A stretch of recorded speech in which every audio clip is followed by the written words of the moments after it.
सुरुवात झाल्या. कारण त्या विमानाचा चक्काचूर झाला होता. विमान पूर्णतः जळलेल्या स्थितीत होतं. त्यामुळे त्यातून प्रवास करणारे किती जण वाचले असतील ही शक्यता काहीशी धूसर होत होती. आणि त्यानंतर काहीच वेळा ती अत्यंत अमंगल आणि दुःखद बातमी महाराष्ट्राच्या कानावर येऊन धडकली. उपमुख्यमंत्री अजित पवार यांचं निधन झालं.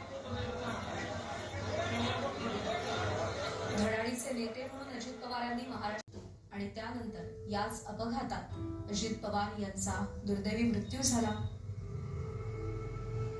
दादा अशी प्रेमाची लाडकी ओळख अजित पवारांनी महाराष्ट्राच्या राजकारणात निर्माण केलेली होती.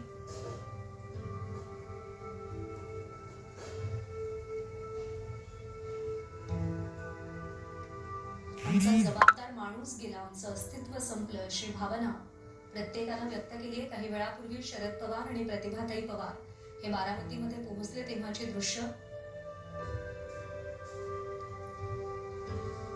पवार कुटुंबीय हळूहळू बारामतीमध्ये पोहोचायला सुरुवात झाली आहे. सुप्रिया सुळे, सुनेत्रा पवार, पार्थ पवार हे दिल्लीतून रवाना झालेले आहेत. ते सुद्धा काही वेळात बारामतीमध्ये पोहोचतील. तर राज्याचे मुख्यमंत्री देवेंद्र फडणवीस, उपमुख्यमंत्री एकनाथ शिंदे हे सुद्धा बारामतीच्या दिशेनं रवाना झालेले आहेत. श्रद्धांजली अर्पण केली आहे.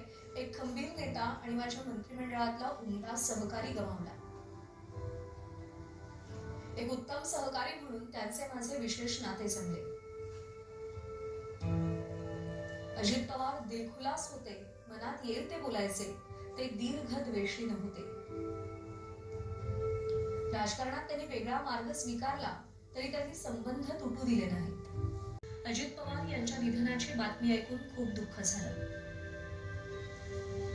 महाराष्ट्रासाठी काम करणारा एक चांगला नेता आज आपण अचानक गमावलाय.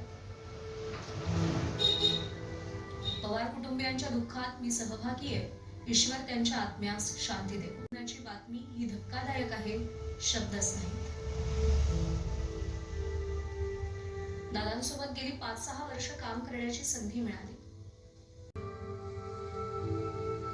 या सगळ्यांच्या प्रतिक्रिया आपण पाहिलेल्या आहेत. अजित पवारांच्या व्यक्ती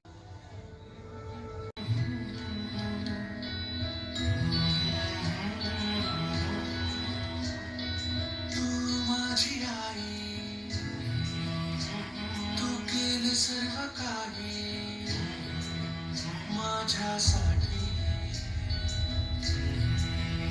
स्पर्शाने खुलते तोपर्यंत तुमचं फलच काय.